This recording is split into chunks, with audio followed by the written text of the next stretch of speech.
ಜೈ ಮಂಗಲಂ ಜೈ ನಮಃ ಪಾರ್ವತಿ ಶಿವ ಹರ ಹರ ಮಹಾದೇವ ಹರ ಓಂ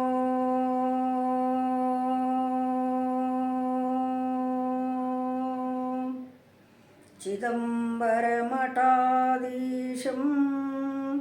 ಸಿದ್ಧಾರೂಢಯತೀಶ್ವರಂ ಶಿಷ್ಯಪಶಿಷ್ಯरूपेण बोधकं गुरुमाश्रये यदङ्घ्रिकमलद्वन्द्वं तापत्रयनिवारणं शान्तेकपदं देवं सिद्धारूढमहां भजे ಸಿದ್ಧಾರೂಢಮಹಾಂ ಭಜೆ. ಎನ್ನ ಪ್ರಾತಸ್ಮರಣೆಯರಾದ ಎನ್ನ ಸದ್ಗುರುಗಳ ಚರಣವನ್ನು ಹೃತ್ಕಮಲದಲ್ಲಿ ಧ್ಯಾನಿಸಿಕೊಂಡು ಅದ್ವೈತ ಸಾರ್ವಭೌಮ ಚಕ್ರವರ್ತಿ ಸಿದ್ಧಾರೂಢಪ್ಪನವರಿಗೂ ಅವರ ಕರಕಮಲ ಸಂಜಾತರಾದ ಮೌನಯೋಗಿ ಗುರುನಾಥಾರೂಢರಿಗೂ ದೀರ್ಘದಂಡ ನಮಸ್ಕಾರಗಳನ್ನು ಸಲ್ಲಿಸಿ ಶ್ರೀಮನ್ನಿಜಗುಣ ಶಿವಯೋಗಿಗಳವರನ್ನು ಮೊದಲು ಮಾಡಿಕೊಂಡು ಶ್ರೀಕೃಷ್ಣ ಪರಮಾತ್ಮನನ್ನು ಬಸವಾದಿ ಪ್ರಮತರನ್ನು ಮೊದಲು ಮಾಡಿಕೊಂಡು ಎಲ್ಲ ಋಷಿಮುನಿಗಳನ್ನು ಎನ್ನ ಮಸ್ತಕದ ಮೇಲೆ ಇರಿಸಿಕೊಂಡು ಶಿವಸ್ವರೂಪಿಗಳೇ, ಇಲ್ಲಿ ವಿಷಯ ಏನಿಟ್ಟುಕೊಂಡಿದ್ದಾರೆ ಅಂತ ಕೇಳಿದರೆ ಪುಣ್ಯಾತ್ಮರೇ, ಅಡವೆಡಿದ ಕುಂಭದಲ್ಲಿ ಸೂಜಲ ತುಂಬಿದಂತೆ ಕೊಡದ ತ್ಯಾಗಿ ಅನಿಸುವ ಮುಡಿಯಿಲ್ಲದ ಶೃಂಗಾರ. ದಾನದ ಬಗ್ಗೆ ಇಲ್ಲಿ ದಾನ ಉದಾರ ಮನುಷ್ಯನಿಂದ ಮಾಡಬೇಕು, ಹೆಂಗೆ ಮಾಡಬೇಕು ಅನ್ನತಕ್ಕಂಥ ವಿಷಯವನ್ನು ಪ್ರತಿಪಾದನವನ್ನು ಮಾಡೋಣ ಅಂಥೇಳಿ ವಿಚಾರ ಮಾಡಿ ಇಟ್ಟುಕೊಂಡಿದ್ದಾರೆ ಪುಣ್ಯಾತ್ಮರೇ. ಅಡವೆಡಿದ ಕುಂಭದಲ್ಲಿ ಸೂಜಲ ತುಂಬಿದಂತೆ ಅಂತಂದ್ರೆ ಇಲ್ಲಿ ಅಡವೆಡಿ ಅಂತಂದ್ರೆ ಏನ್ರಿ? ಒಂದು ಕೊಡದ ಒಳಗೆ ಒಳ್ಳೆ ಜಲವನ್ನು ತುಂಬಿರತಕ್ಕಂಥ ಕುಂಭ, ಸೂಜಲ ತುಂಬಿದಂತೆ ಒಳ್ಳೆ ಜಲ. ಇನ್ನೊಂದು ಕೊಡದ ತ್ಯಾಗಿ ಅನಿಸುವ ಮುಡಿ ಇಲ್ಲದ ಶೃಂಗಾರ. ಕೊಡುವವ ದಾನ ಕೊಡುವವರು ಸೂಜಲ ತುಂಬಿದಂತೆ ಒಳ್ಳೆ ನೀರನ್ನು ಬಂಗಾರ ಪಾತ್ರೆಯಲ್ಲಿ ಹಾಕಿದಂತೆ.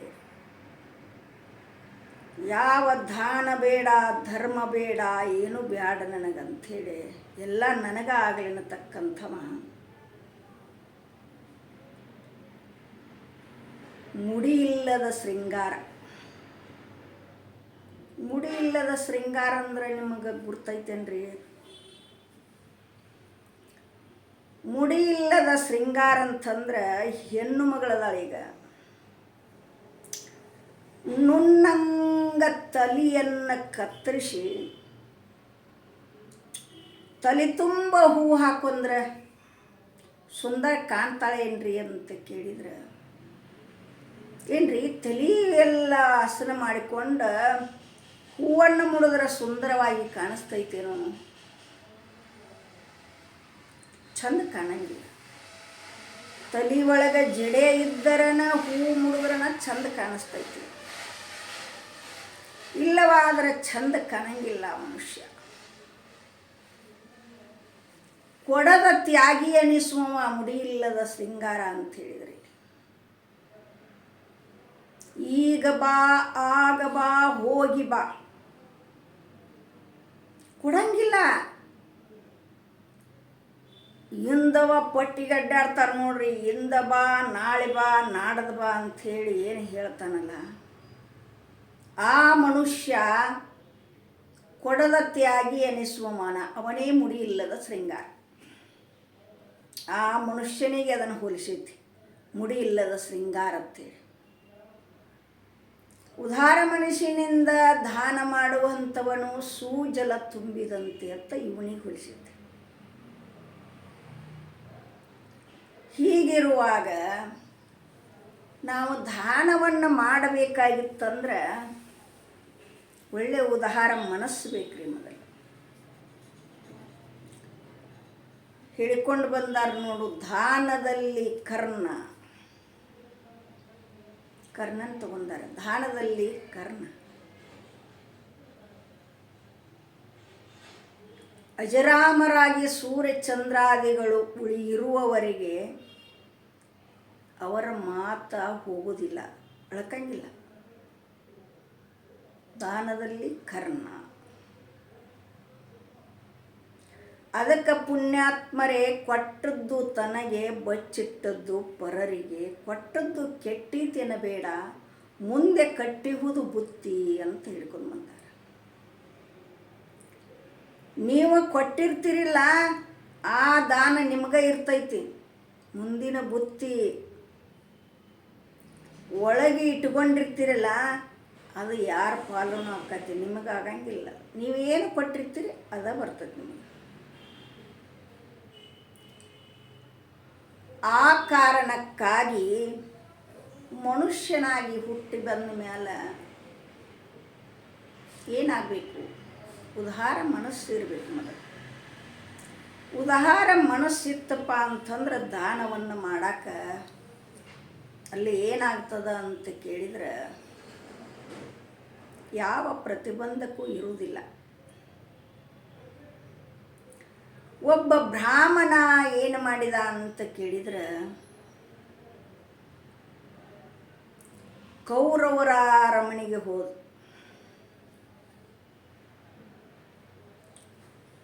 ಅಪ್ಪ, ನನ್ನ ಮಗನ ಮುಂಜಿಯನ್ನು ಮಾಡಬೇಕಾಗೈತಿ, ಒಂದಿಷ್ಟ ಕಟ್ಟಿಗೆ ಕೊಳಮೆ ಬಿದ್ದಾವ, ಕಟ್ಟಿಗಿದ್ರೆ ಕೊಡು ಅಂತ ಹೇಳಿದ.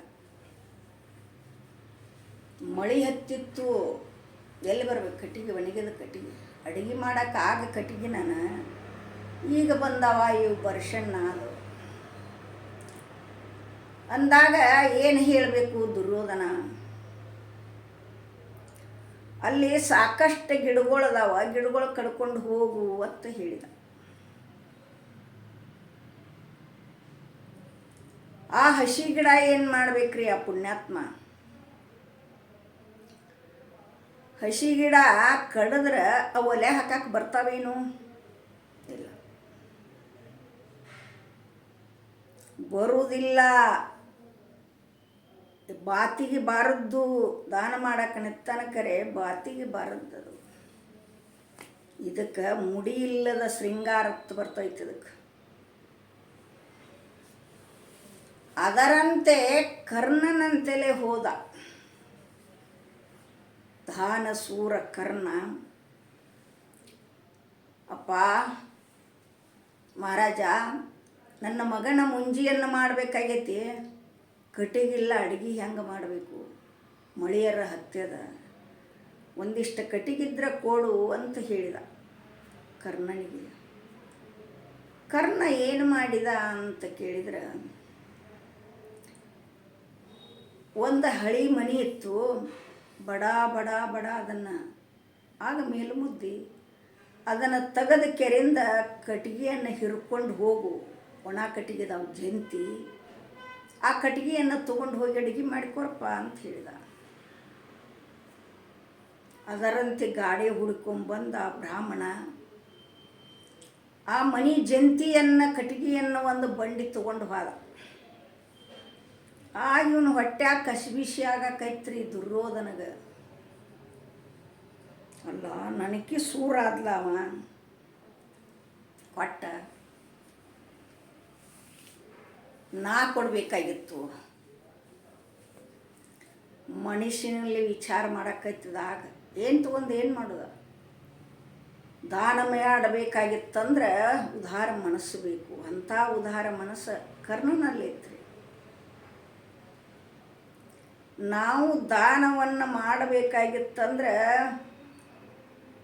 ನೀವು ದಾನ ಮಾಡಬೇಕಾಗಿತ್ತಂದ್ರೆ ಒಳ್ಳೆ ಮನುಷ್ಯನಿಂದ ಕೊಡ್ರಿ, ಸತ್ಸಂಗಕ್ಕೆ ಕೊಡ್ರಿ, ಗುಡಿ ಗುಂಡಾರದಾಗ ಪ್ರಸಾದ ಮಾಡಕ್ಕೆ ಕೊಡ್ರಿ. ತತ್ವಬಲ್ಲ ಶಿವಯೋಗಿಗೆ ತುತ್ತುವನ್ನವ ನಿಕ್ಕಿದರೆ ಕೈಲಾಸದಲ್ಲಿ ಶಿವ ಸಂತುಷ್ಟಕ್ಕನಂತ. ಯಾರು ತತ್ವವನ್ನು ಬಲ್ಲಿದರಲ್ಲ, ಪ್ರೇಮದಿಂದ ಅಡಿಗೆ ಮಾಡಿಕೊಂಡು ಹೋಗಿ ಅವರಿಗೆ ಉಣಿಸಿದರೆ ಪರಮಾತ್ಮ ಸಂತುಷ್ಟಕ್ಕನಂತ, ಆನಂದ ಪಡಿತಾನಂತ. ಪುಣ್ಯಾತ್ಮರೇ, ಅದಕ್ಕೆ ದಾನದಲ್ಲಿ ಕರ್ಣ ಅನಿಸಿಕೊಂಡ. ಮತ್ತು ಯಾರ ದುಡ್ಡು ಎಲ್ಲಮ್ಮನ ಜಾತ್ರೆ ಮಾಡಬಾರ್ದು.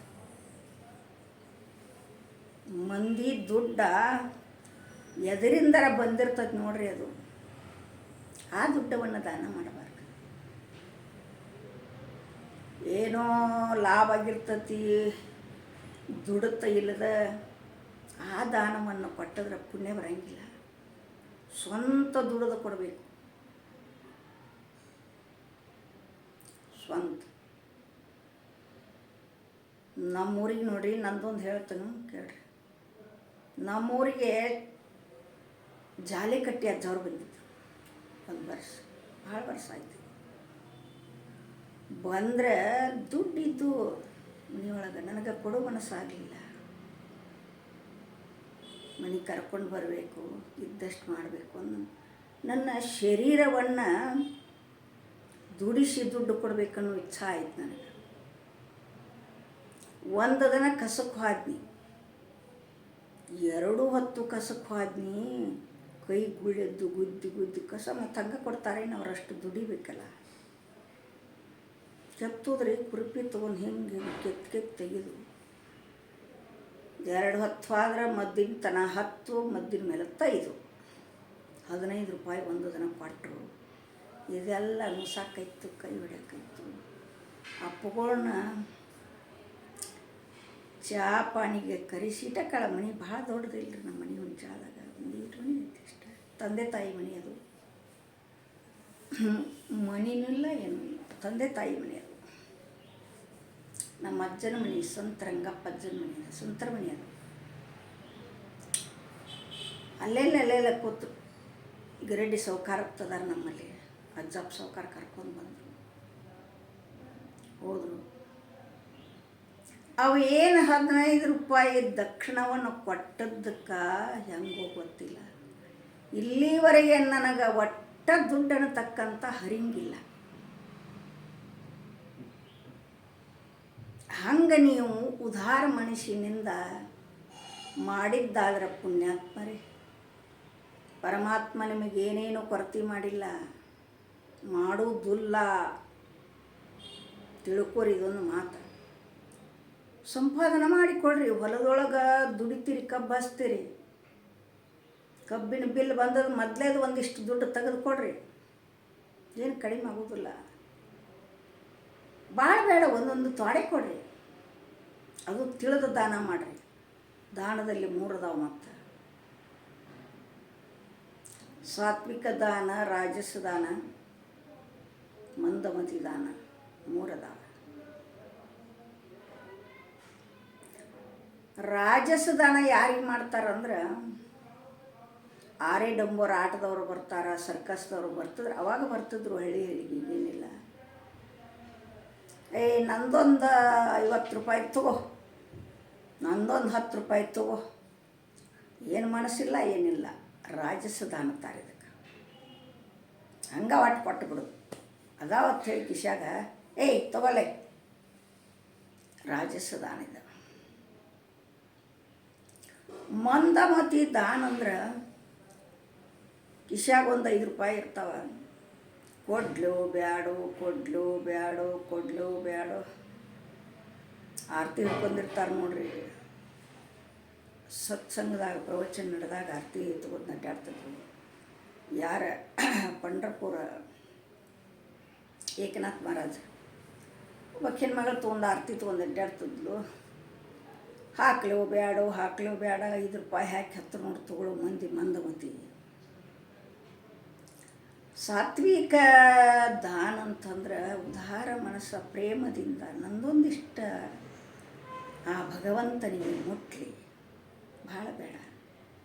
ಎಷ್ಟಾರ ಯಾಕೆ ಕೊಡುವಲ್ಲೆಕ್ಕ, ಒಂದಿಷ್ಟು ಪ್ರೇಮದಿಂದ ನೀ ಕೊಟ್ಟಿಪ್ಪ ಅಂತಂದ್ರೆ ಪರಮಾತ್ಮ ಸಂತುಷ್ಟಕ್ಕಾನ. ಇದು ಸಾತ್ವಿಕ ದಾನ ಅಂತ ಹೇಳ್ಯಾರ.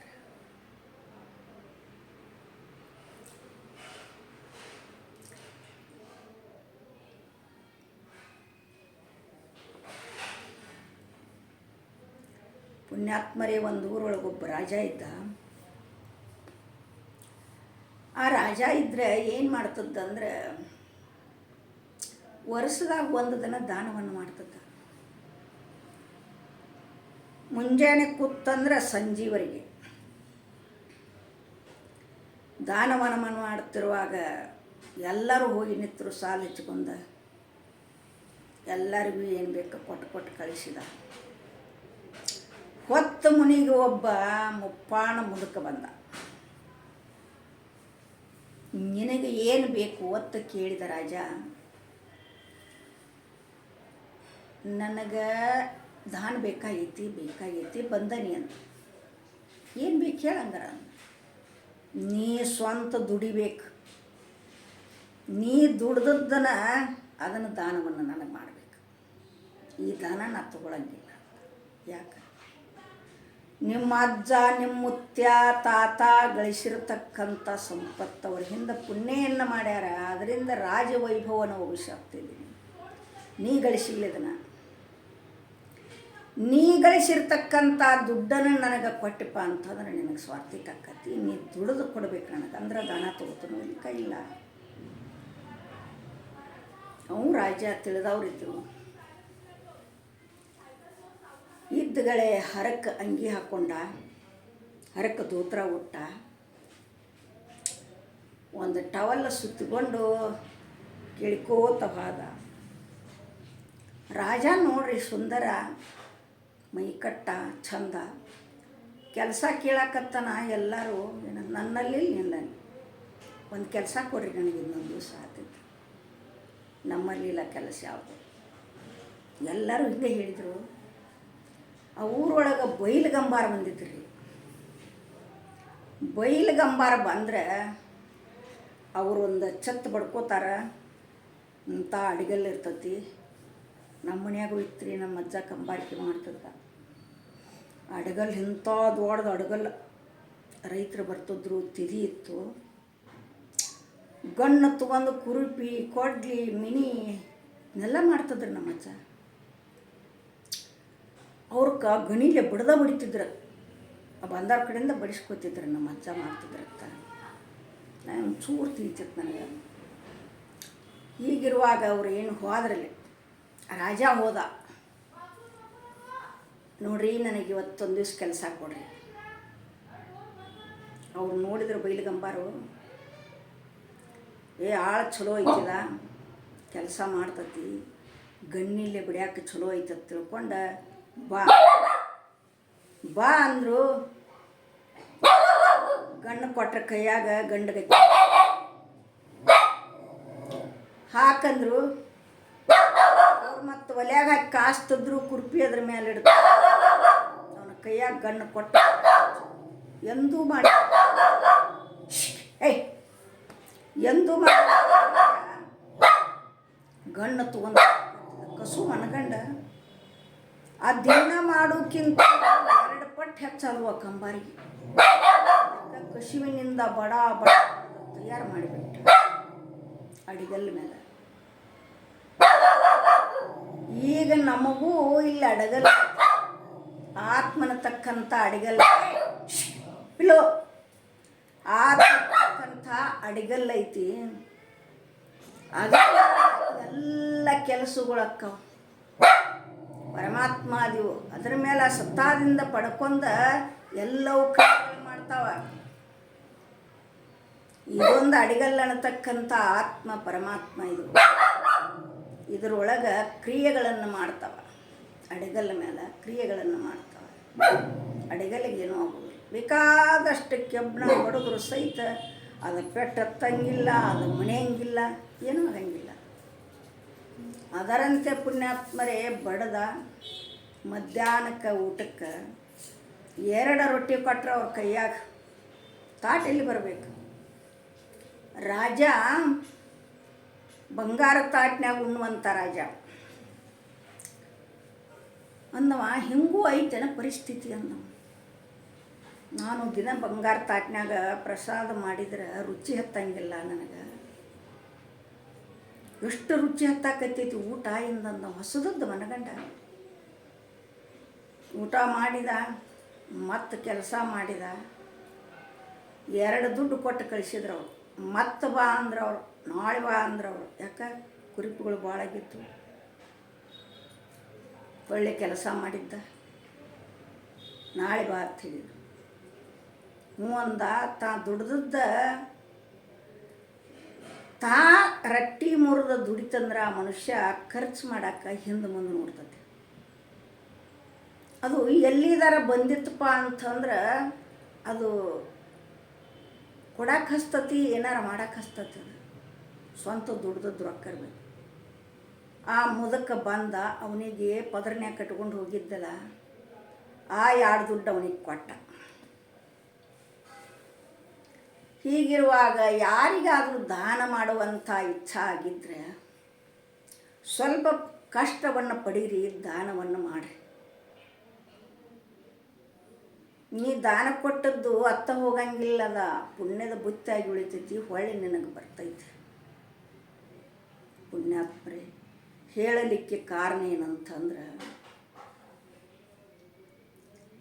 ಇಲ್ಲಿ ಕಂಬಾರನತಕ್ಕಂಥ ಮನಸ್ಸ, ಅಡಿಗಲ್ಲನತಕ್ಕಂಥ ಆತ್ಮ, ಬುದ್ಧಿ ಅನ್ನತಕ್ಕಂಥದ್ದು ಸಾರಥಿ, ಇವು ಕೂಡೆ ಕೆಲಸ ಮಾಡ್ತಾವೆ. ಮನಸ್ಸಂಕಲ್ಪ ವಿಕಲ್ಪ ಮಾಡ್ತತೆ, ಇದನ್ನು ಮಾಡಿ ಇದನ್ನು ಮಾಡತ್ತೆ. ಬುದ್ಧಿ ನಿಶ್ಚಯ ಮಾಡ್ತತೆ. ಎಲ್ಲ ಆತ್ಮನ ಮೇಲೆ ಪರಮಾತ್ಮನ ಎಲ್ಲ ಕ್ರಿಯೆಗಳು ನಡೆದಾವು. ಆ ಅಡಿಗಲ್ಲಿ ಇಲ್ಲಪ್ಪ ಅಂತಂದ್ರೆ ಯಾವ ಕ್ರಿಯೆಗಳನ್ನು ನಡೆಯಂಗಿಲ್ಲ. ಇಲ್ಲಿ ಬಂದು ಜ್ಞಾನನತಕ್ಕಂಥದ್ದು ಕುರಿಪಿ ಕೊಡ್ಲಿ ಎಲ್ಲ ಅಕ್ಕವ ಮಾಡ್ಕೊಂಡ್ರೆ ನೀ ಏನು ಮಾಡ್ಕೋತಿ ಮಾಡ್ಕೋ. ಜ್ಞಾನದಿಂದ ಎಲ್ಲವನ್ನು ಗಳಿಸಾಕ ಬರ್ತೈತಿ.